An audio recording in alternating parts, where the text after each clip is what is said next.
Hello everyone, কেমন আছো সবাই? আশা করি সবাই অনেক অনেক ভালো আছো। আজকে হচ্ছে শুক্রবারে আমাদের বাসায় কি রান্না হবে? সাজনা দিয়ে মসুর ডাল দিয়ে রান্না করা হবে, এবং পরে কি রান্না করা হয় সেটা দিব। আমি আম্মুকে হেল্প করছি আজকে বাসায় অনেক কাজ। আমি সাজনাগুলো সুন্দর করে কেটে ধুয়ে দিলাম, এখন হচ্ছে ডাল কেটে ধুয়ে দিব।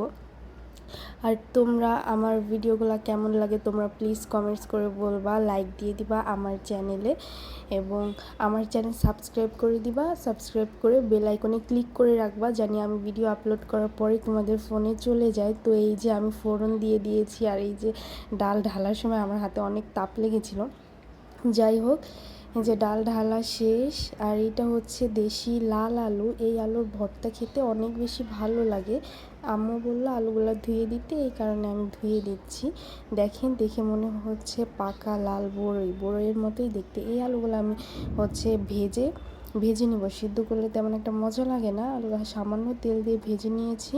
এই যে আম্মু ভর্তা বানিয়ে দিচ্ছে, শুকনো মরিচ, তারপরে পেঁয়াজ, এখন হচ্ছে সিদ্ধ করা আলু দিয়ে দিল। সরি, এটা হচ্ছে ভাজা আলু, ভেজে রাখা আলু।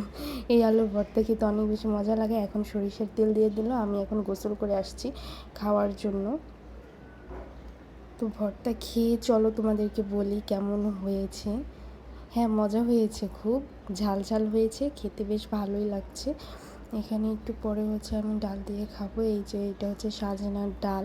আর তোমাদেরকে আমি আবারও বলছি, তোমরা প্লিজ আমার চ্যানেল সাবস্ক্রাইব করে দিবা এবং লাইক করে দিবা, বেশি বেশি করে শেয়ার করে দিবা।